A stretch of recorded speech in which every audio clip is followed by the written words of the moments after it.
something you would share that you're like, this has been so important to me in making sure that I'm kind of connecting with each one of them in the way that they want to be connected with, if you will? They're all different. Mm-hmm. Like people think, oh, you have 3 girls, so it should be the same. And that's not the case at all. But it's making intentional choices. And it's what I'm trying to do with fathers with daughters is help men make intentional choices and habits to connect individually with their kids, but in our case, daughters.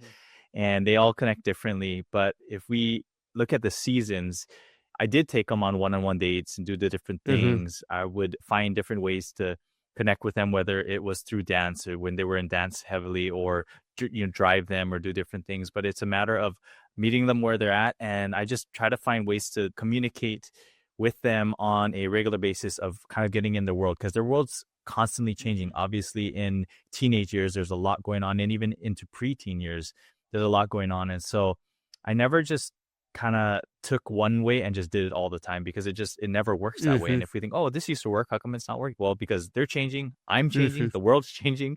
So I guess just short or long answer is that the intentionality of what it looks like is going to change, but the intentionality that I'm going to do is similar to the date thing with my wife, is we got to keep doing things that are going to alter and shift and adjust as we go. But my girls know that I'm showing up and we're going to stay connected, and I'm all about that connection. And I notice sometimes it's not as connected at times. So then I will recognize that and say, hey, I feel like we're not as connected. What you want to go? Let's go do a hike, or we should go do for a walk or run or something where we can just get reconnected in this season. And I think that's helpful. So it's kind of like a connection gauge is where fathers, if you thought through your relationships with your kids, like where are you at? And can you say that there's a decent connection there? And can you even gauge that? Like, do you even know? Could you say 6 months ago, we were at this level and now we're here?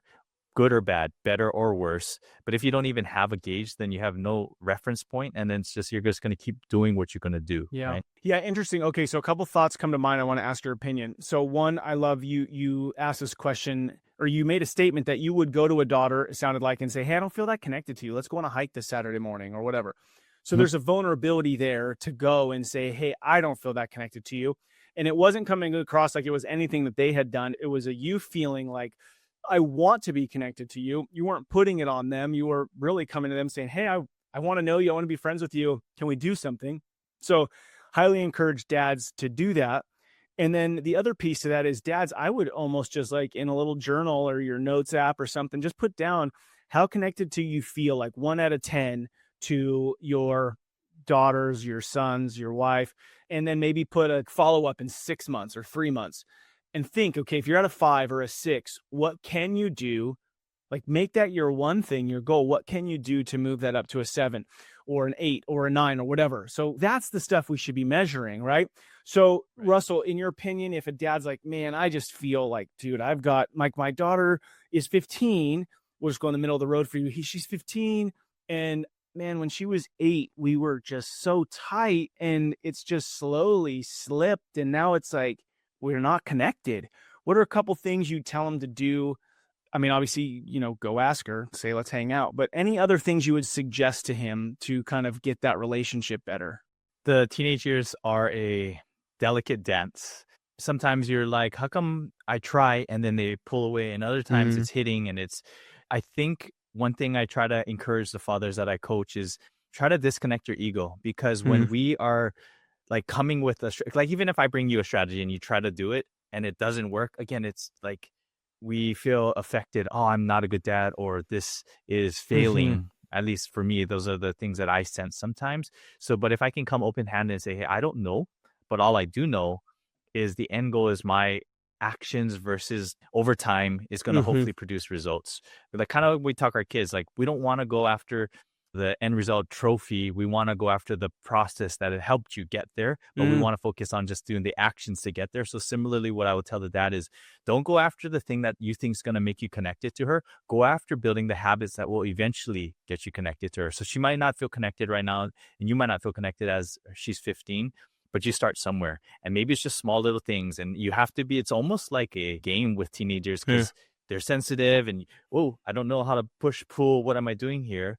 But you got to stick in it and don't be like, oh, see, and just like reconfirm the fact that you're not connected and it's hard, you got to commit. Like, so I would say first and foremost, commit. Like, are you committed to being connected with your daughter? And if so, just like if you're like, I want to lose weight, and it's like, well, you did two things and you're not seeing results, so you give up, you're not really committed to losing weight, because it's going to take time, and it's going to take consistency, and it's going to take you trying different things, different, nutrition things, different maybe exercises that you find that work for you. Similarly with your daughter, if you're looking at, I'm committed to connection and I haven't been, and that's where it's gone this far, and I know I need to kind of work into that, and it's going to take some consistent habits. And it's going to be different for every dad. So I can't really give you a formula, but what I can do is give you some methodology of get committed, look at those little things, and then just try, test. Just like in business, we just try, we test, see what works. Hey, that hit for a little bit. Don't think that's always going to work, because next week it could be completely different, but just try and be committed. Okay. So beautiful. So I think that this idea of I'm committed to connection, I think is just incredible. Like, I'm going to die on this hill. I'm committed to connection with my kids. And it's funny because I think sometimes, like, you made the perfect kind of face, like, well, I tried and I struck out, so forget it. Or it's confirming that they don't care about me. But I would maybe have men think about this, because I'm 42. So, same spot. There's still something about my parents wanting to pursue a relationship with me. So I'd have you guys listening, like, how do you feel about your dad? How do you feel about your mom? Do you want to know that they're thinking about you, pursuing you, versus connect? Because, like, if I could call my mom and I'm like, hey, or my dad, and I'm like, hey, you haven't called me in a month. And they're like, well, you could have called me, It's like, that makes me feel kind of like a crappy, unwanted kid. Right. And so I think if we could take that same realization with our own kids and go, hey, they were designed to be pursued, loved by us. So, okay. So I love the committed to connection. And then the other thing with teenage daughters, I'll give a thought and then you give me your feedback on this. Girls want to be listened to and they don't want solutions. So this idea of like, can I be the most listening man? There's got to be a better sentence for it. But when my daughter thinks, if I got something to say, I need somebody to talk to, who's the one man on this planet who will listen to everything I say without tapping his fingers or rolling his eyes? Like, you and I got to be those guys for our daughters, right? Like, I don't want some 16-year-old knucklehead being the kid who was like, yeah, I'll listen to you. Your thoughts on that listening aspect? Absolutely. And it's something that we struggle with as men, just because of our wiring.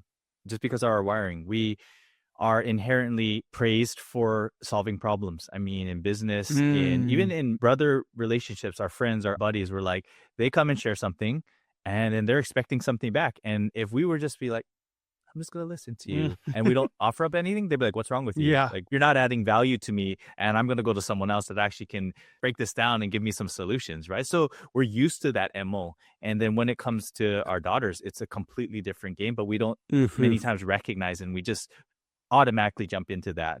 And I think it doesn't create a safe space, and that's what you're talking about. How does my daughter have a safe space to come to me and share things? What is safe? Well, it's non-judgmental.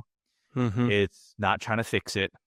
It's reframing from your perspective on it until asked. And those are like really hard things to do, one, as a father, because we feel it's our job and our duty to raise you in such a way. So we need to give you input. Like, if I hear something that's like off, I'm going to say something. Like, that's irresponsible not to say something. However, we have to learn how to balance the irresponsibility to the fact that they just need to be heard first. Right. And then how do we delicately enter back into, we're not abdicating our responsibility to not speak into things that we see, hey, that's a little off, or that could be dangerous, or that could be not good.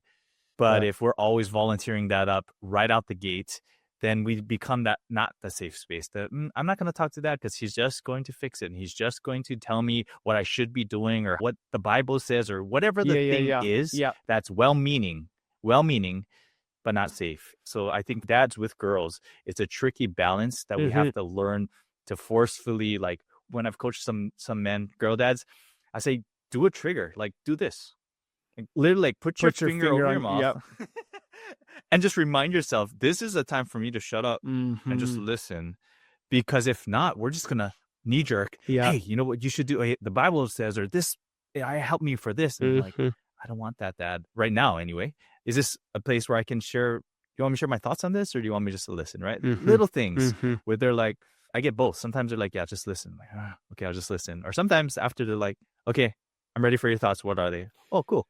and I can share. Yeah, and I wonder, and I know this is going to be a stupid, obviously this is true, but if we didn't give the feedback or a solution and we just listened, it's like they know we have an opinion. Mm. So they'll ask us if they want it. And so maybe just giving them the freedom to ask, because then if they ask, it's like game on, right? Like, and they're probably going to do something with it if they ask versus me shoving it down their throats.